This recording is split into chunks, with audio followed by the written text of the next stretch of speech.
Hello everyone, welcome back to our channel prep valley.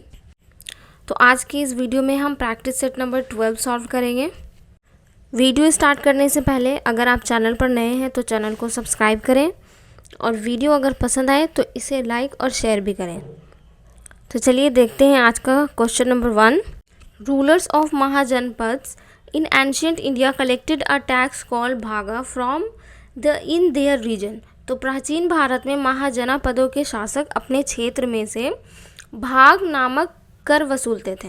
तो वह किससे वसूलते थे? फार्मर्स, हार्डर्स, क्राफ्ट्स पर्सन्स या फिर हंटर्स एंड गैदरर्स। तो इसका सही आंसर क्या हो जाएगा? ऑप्शन नंबर ए, फार्मर्स। भागा जो है वो एग्रीकल्चर प्रोड्यूस पर इम्पोज किया जाता था, जो कि 1/6 ऑफ क्रॉप यील्ड हुआ करता था और ये किंग के द्वारा कलेक्ट किया जाता था। Next question, which of the following is not one of the monarchial states that existed in the 7th and 6th centuries। तो निम्नलिखित में से कौन 7वीं और 6वीं शताब्दियों में मौजूद राजशाही राज्यों में से एक नहीं था? मगध, वैशाली, अवंती या फिर कोसाल। तो इसका सही आंसर क्या हो जाएगा? Option number B, Vaishali. क्योंकि वैशाली जो है वो एक रिपब्लिक हुआ करता था, ना कि एक मोनार्की। वैशाली जो है वो इलेक्टेड ग्रुप ऑफ रूलर्स के द्वारा ही गवर्न किया जाता था, ना कि एक सिंगल किंग के द्वारा।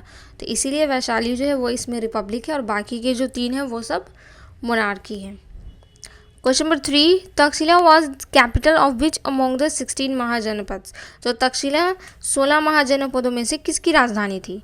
कोसल, कुरु, वज्जी या फिर गंधार। तो इसका सही आंसर क्या हो जाएगा? Option number D, Gandhar. Takshashila जो है वो गंधार की कैपिटल थी। बाकी कोशाल की कैपिटल क्या थी? सरस्वती। कुरु का कैपिटल जो वो इंद्रप्रस्थ या फिर हस्तिनापुर और वज्जी की जो कैपिटल है वो Vaishali. Question number 4, which Buddhist scripture describes about 16 mahajanapadas. तो कौन सा बौद्ध ग्रंथ 16 महाजनपदों का वर्णन करता है? दीघ निकाय, सुत्त पिटक, अंगुत्तर निकाय या फिर विनय पिटक। तो इसका सही आंसर क्या हो जाएगा? ऑप्शन नंबर सी, अंगुत्तर निकाय। Question number 5, king Ajatashatru was ruler of the which dynasty. तो राजा अजातशत्रु किस वंश का शासक था? हर्यांक, मौर्य, शिशुनाग या फिर नंद। तो इसका सही आंसर क्या होगा? Option number A, Haryanka. ये हर्यांक डायनेस्टी के सेकेंड रूलर थे। हर्यांक डायनेस्टी के फाउंडर जो थे वो बिम्बिसार थे। Question number 6, Bimbisara was the king of which dynasty. तो अभी मैं आपको बताई। तो बिम्बिसार किस वंश का राजा था? हर्यांक, मौर्य, शुंग या फिर नंद। तो इसका आंसर क्या होगा ये आप लोग कमेंट में बताइए, क्योंकि इसका आंसर अभी मैं पिछले क्वेश्चन में बता ही चुकी हूँ। नेक्स्ट क्वेश्चन की तरफ मूव करेंगे। Question number 7, who was called Agrammes या फिर Xandrames by the Greek writers. तो यूनानी लेखकों द्वारा किसे अंग्रामेस या जैनड्रेम्स कहा गया था? अजातशत्रु, कालाशोक, महापद्मनंद या फिर धनानंद। तो इसका सही आंसर क्या हो जाएगा? ऑप्शन नंबर डी, धनानंद, जो कि नंद डायनेस्टी के लास्ट रूलर थे। Question number 8, Shah Hamdan mask is located on the banks of river. तो शाह हमदान मस्जिद किस नदी के किनारे स्थित है? झेलम, सतलज, बीस या फिर चेनाब। तो इसका सही आंसर क्या हो जाएगा? Option number A, Jhelum. ये जो मॉस्क है ये श्रीनगर में लोकेटेड है। Question number 9, at 73 meters which of the following is the world's tallest rubble masonry minaret. तो 73 मीटर की ऊंचाई पर निम्नलिखित में से कौन सी विश्व की सबसे ऊंची मलबे की चिनाई वाली मीनार है? Big Ben clock tower, leaning tower of Pisa, Shri Ranganath स्वामी मंदिर या फिर कुतुब मीनार। तो इसका सही आंसर क्या हो जाएगा? Option number D, Qutub Minar. Question number 10, which world heritage site comprises of the tomb of Iltutmish. तो कौन सी विश्व धरोहर स्थल में इल्तुतमिश का मकबरा शामिल है? Humayun's tomb, Mahabodhi temple complex, Qutub Minar या फिर रेड फोर्ट कॉम्प्लेक्स। तो इसका सही आंसर क्या हो जाएगा? ऑप्शन नंबर सी, कुतुब मीनार। क्वेश्चन नंबर 11, हौज़े सुल्तानी ईज़ा। तो हौज़े सुल्तानी एक क्या है? टावर, लार्ज रिजर्वॉयर, पैलेस या फिर मस्जिद। तो इसका सही आंसर क्या हो जाएगा? Option number B, large reservoir. Question number 12, the Qutub Minar was named after the Sufi saint. तो कुतुब मीनार का नाम किस सूफी संत के नाम पर रखा गया था? सैयद वहीद अशरफ, अलाउद्दीन साबिर कलियारी, ख्वाजा कुतुबुद्दीन बख्तियार काकी या फिर कुतुबुद्दीन ऐबक। तो इसका सही आंसर क्या हो जाएगा? Option number C, Khwaja Qutbuddin Bakhtiyar Kaki. Question number 13, Moth ki Masjid was build in the reign of. तो मौट की मस्जिद किसके शासनकाल में बनाई गई थी? मोहम्मद बिन तुगलक, सिकंदर लोदी, औरंगजेब या फिर अलाउद्दीन खिलजी। तो इसका सही आंसर क्या हो जाएगा? Option number B, Sikandar Lodi. Question number 14, who compose Tabaqat Nasiri during the Delhi सल्तनत। तो दिल्ली सल्तनत के दौरान तबक़ात नासरी की रचना किसने की थी? हसन निज़ामी, अमीर खुसरो, मिनहाजुस सिराज या फिर ज़ियाउद्दीन बरानी। तो इसका सही आंसर क्या हो जाएगा? Option number C, Minhajus Siraj. Question number 15, the Lucknow pact of December 1916 was an understanding between the Indian National Congress and the. तो दिसंबर 1916 का लखनऊ समझौता भारतीय राष्ट्रीय कांग्रेस और किसके बीच एक समझौता था? स्वतंत्र party, Hindu Mahasabha, communist party या फिर मुस्लिम लीग। इसका सही आंसर क्या हो जाएगा? ऑप्शन नंबर डी, मुस्लिम लीग। लखनऊ पैक्ट 1916 का ये एक काफ़ी सिग्निफिकेंट पैक्ट है जो कि कांग्रेस और मुस्लिम लीग को पहली बार एक साथ लाई थी on common political grounds. Question number 16, who among the following presided over the special session of Congress in September 1923 and at the age of 35 became the youngest man to be elected as the president of the Congress.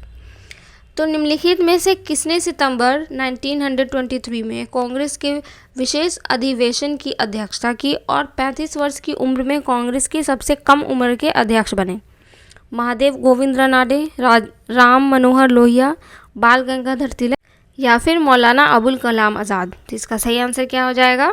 Option number D, Maulana Abul Kalam Azad. Question number 17, who was the president of the Indian National Congress when India won its freedom in the year 1947। तो 1947 में जब भारत को स्वतंत्रता मिली तब भारतीय राष्ट्रीय कांग्रेस के अध्यक्ष कौन थे? अबुल कलाम आज़ाद, वल्लभ भाई पटेल, जवाहरलाल नेहरू या फिर जे.बी. कृपलानी। तो इसका सही आंसर क्या हो जाएगा? Option number D, JB. Kripalani. Question number 18, what was the important feature और outcome of Lucknow pact of 1916। तो 1916 के लखनऊ समझौता की एक महत्वपूर्ण विशेषता या फिर परिणाम क्या था?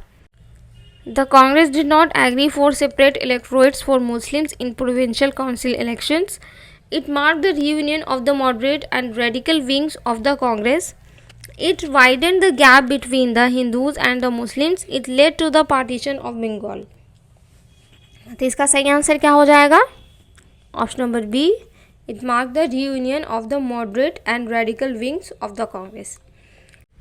1907 में जब सूरत स्प्लिट हुआ तब मॉडरेट्स और एक्सट्रीमिस्ट्स ये लोग अलग अलग हो गए थे। अब उसके बाद 1916 में जब लखनऊ पैक्ट हुआ, जब कांग्रेस और मुस्लिम लीग एक साथ आई, तो उस वक्त ही एक्सट्रीम्स और मॉडरेट्स जो थे वो फिर से एक हो गए। तो इसीलिए लखनऊ पैक्ट ऑफ 1916 को काफ़ी इम्पोर्टेंट समझा जाता है। In which of the following years did the Indian National Congress split at Surat and cause the session to break up. तो भारतीय राष्ट्रीय कांग्रेस का विभाजन सूरत में किस वर्ष हुआ था जिससे अधिवेशन टूट गया था? तो अभी मैं आपको बताई हूँ, ये 1907 में हुआ था। Question number 20, the Haripura session of Indian National Congress was presided over by. तो हरिपुरा अधिवेशन की अध्यक्षता किसने की थी? मोतीलाल नेहरू, सुभाष चंद्र बोस, ए.सी. मजूमदार या फिर अबुल कलाम आज़ाद। तो इसका सही आंसर क्या हो जाएगा? Option number B, Subhash Chandra Bose. ये हरिपुरा सेशन जो है ये 1938 में हुई थी। Question number 21, when was the Indian National Congress established. तो भारतीय राष्ट्रीय कांग्रेस की स्थापना कब हुई थी? 1880, 1885, 1890 या फिर 1895। तो इसका सही आंसर क्या हो जाएगा? Option number B, 1885। और ये A.O. ह्यूम द्वारा इस्टेब्लिश किया गया था 1885 में बॉम्बे में। Question number 22, the first Muslim to be elected president of Indian National Congress. तो भारतीय राष्ट्रीय कांग्रेस के पहले मुस्लिम अध्यक्ष कौन थे? मौलाना आज़ाद, मोहम्मद अली, बदरुद्दीन तैयब जी या फिर शाह वलीउल्लाह। तो इसका सही आंसर क्या हो जाएगा? Option number C, Badruddin Tyabji. इन्होंने 1887 में INC को प्रिसाइड किया था। Question number 23, the working committee of National Congress sanction the resolution named quit India act. तो राष्ट्रीय कांग्रेस की कार्य समिति ने भारत छोड़ो प्रस्ताव को कहाँ पारित किया था? वार्धा, नागपुर, मुंबई या फिर दिल्ली। तो इसका सही आंसर क्या हो जाएगा? ऑप्शन नंबर ए, वार्धा। और ये 8 अगस्त 1942 को पास किया गया था। Question number 24, in which year did the Lahore session of the Indian National Congress declare 26 January as independence day. तो भारतीय राष्ट्रीय कांग्रेस के लाहौर अधिवेशन में 26 जनवरी को स्वतंत्रता दिवस कब घोषित किया गया? 1929, 1920, 1942 या फिर 1935। तो इसका सही आंसर क्या हो जाएगा? Option number A, 1929। Question number 25, national anthem of India Jana Gana मन वाज संग for the first time in the session of the Indian National Congress. तो भारत का राष्ट्रगान जन गण मन पहली बार भारतीय राष्ट्रीय कांग्रेस के किस अधिवेशन में गाया गया था? त्रिपुरी, कोलकाता, लाहौर या फिर बेलगाम। तो इसका सही आंसर क्या हो जाएगा? Option number B, Kolkata. 1911 में जो INC का सेशन हुआ था कोलकाता में, वहीं इसे गाया गया था। Question number 26, the Indian National Congress session of September 1920 was held at. तो सितंबर 1920 का भारतीय राष्ट्रीय कांग्रेस का अधिवेशन में आयोजित हुआ था कलकत्ता, मद्रास, नागपुर या फिर लखनऊ। तो इसका सही आंसर क्या हो जाएगा? Option number A, Calcutta. Question number 27, moved by the Swadeshi movement painted his famous image of Bharat Mata portraying her as an aesthetic figure. तो स्वदेशी आंदोलन से प्रेरित होकर ने भारत माता की प्रसिद्ध चित्रकारी की, जिसमें उन्हें एक तपस्विनी के रूप में दर्शाया। तो यह जो चित्र ये किसने बनाया था? सत्येंद्रनाथ टैगोर, अवनींद्रनाथ टैगोर, ज्योतिरिंद्रनाथ टैगोर या फिर द्विजेंद्रनाथ टैगोर। तो इसका सही आंसर क्या हो जाएगा? Option number B, Abanindranath Tagore. इन्होंने भारत माता को एक स्पिरिचुअल फिगर की तरह पोर्ट्रे किया था। Question number 28, who announce the partition of the state of Bengal in 1905। तो 1905 में बंगाल विभाजन की घोषणा किसने की थी? Lord Ripon, Lord Lytton, Lord Mountbatten या फिर लॉर्ड कर्जन। तो इसका सही आंसर क्या हो जाएगा? Option number D, lord Curzon. Question number 29, the Swadeshi boycott movement is related to. तो स्वदेशी बहिष्कार आंदोलन संबंधित है partition of Bengal in 1947, partition of Bengal in 1905, non cooperation movement in 1921, partition of Punjab in 1947। तो इसका सही आंसर क्या हो जाएगा? Option number B. Question number 30, which city was the capital of British India up to 1911। तो 1911 तक ब्रिटिश भारत की राजधानी कौन सा शहर था? कलकत्ता, दिल्ली, लखनऊ या फिर पाटलिपुत्र। तो इसका सही आंसर क्या हो जाएगा? Option number A, Calcutta. इसके बाद फिर उन्होंने दिल्ली को अपना कैपिटल बना दिया था 1911 में, दिल्ली दरबार के बाद। Question number 31, which of the following subjects comes under the state list of Indian constitution. तो भारतीय संविधान की राज्य सूची में निम्नलिखित में से कौन सा विषय आता है? पोर्ट, रेलवेज, एग्रीकल्चर या फिर बैंकिंग। तो इसका सही आंसर क्या हो जाएगा? Option number C, agriculture. Question number 32, which of the following belongs to the concurrent list of the 7th schedule of the Indian constitution. निम्नलिखित में से कौन भारतीय संविधान की 7वीं अनुसूची की समवर्ती सूची में आता है? Tax on agricultural income, toll, factory या फिर tax on income other than agriculture income. तो इसका सही आंसर क्या हो जाएगा? Option number C, factory. Question number 33, which schedule of the Indian constitution contains provision related to the union list. तो भारतीय संविधान की कौन सी अनुसूची संघ सूची से संबंधित प्रावधानों को समाहित करती है? 10th schedule, 9th schedule, 4th schedule या फिर 7th शेड्यूल। तो इसका सही आंसर क्या हो जाएगा? Option number D, 7th schedule. Seven schedule को 3 इम्पॉर्टेंट भाग में बांटा गया है, यूनियन, स्टेट एंड कंकरेंट। जब क्वेश्चन में 34, in which part of the Indian constitution is the provision for the federal executive. तो भारतीय संविधान के किस भाग में संघीय कार्यपालिका का प्रावधान है? पार्ट 5, पार्ट 3, पार्ट 6 या फिर पार्ट 4। तो इसका सही आंसर क्या हो जाएगा? ऑप्शन नंबर ए, पार्ट 5। पार्ट 5 के आर्टिकल्स 52 से लेके 151 तक ये डिफाइंस करते हैं union executives like president, PM etcetera. Question में 35, which schedule of the Indian constitution divides power between the centre and the states in terms of the union, state and concurrent list. तो भारतीय संविधान की कौन सी अनुसूची केंद्र और राज्य के बीच शक्तियों का विभाजन संघ, राज्य और समवर्ती सूची के रूप में करती है? Third schedule, seventh schedule, fifth schedule या फिर 9th शेड्यूल। तो इसका आंसर क्या हो जाएगा? Option number B, 7th schedule. Question में 36, what does part 3 of the constitution of India relate to. भारतीय संविधान का भाग 3 किससे संबंधित है? Citizenship, fundamental duties, fundamental rights या फिर directive principles of state policy. तो इसका सही आंसर क्या हो जाएगा? Option number C, fundamental rights. Question में 37, which part of the Indian constitution deals with the state legislature. तो भारतीय संविधान का कौन सा भाग राज्य विधानमंडल से संबंधित है? पार्ट 5, पार्ट 4, पार्ट 7 या फिर पार्ट 6। तो इसका सही आंसर क्या हो जाएगा? Option number D, part 6। ये आर्टिकल 152 से लेके 237 तक होता है। क्वेश्चन में 38, विच of the following is not N igneous rock. निम्नलिखित में से कौन आग्नेय चट्टान नहीं है? डोलोमाइट, ग्रेनाइट, बेसाल्ट या फिर गैब्रो। तो इसका सही आंसर क्या हो जाएगा? ऑप्शन नंबर ए, डोलोमाइट, क्योंकि यह एक सेडिमेंट्री रॉक है। क्वेश्चन में 39, जियोलाइट इज। तो जियोलाइट है hydrated ferric oxide, hydrated sodium aluminium silicate, sodium hexametaphosphate या फिर सोडियम टेट्राबोरेट। तो इसका सही आंसर क्या हो जाएगा? Option number B, hydrated sodium aluminium silicate. Zeolite जो है वो एक क्रिस्टलिन कंपाउंड से जो कि एज अ कैटलिस्ट या फिर वाटर सॉफ्टनर्स की तरह भी यूज़ किया जाता है। Next question, which type of rock is formed when magma cools and solidifies. तो जब मैग्मा ठंडा होता है और ठोस बनता है तो किस प्रकार की चट्टान बनती है? Metamorphic rocks, sedimentary rocks, igneous rocks या फिर हेलाइट रॉक्स। तो इसका सही आंसर क्या हो जाएगा? Option number C, igneous rocks.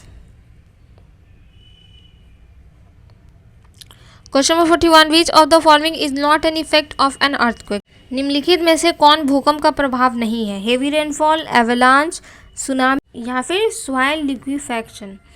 तो इसका सही आंसर क्या हो जाएगा? Option number A, heavy rainfall. Question number 42, how many seismic station are required to locate the epicentre of an earthquake. तो भूकंप के उपकेंद्र को ज्ञात करने के लिए कितने भूकंपीय स्टेशन आवश्यक होते हैं? 3, 4, 5 या फिर 6। तो इसका सही आंसर क्या हो जाएगा?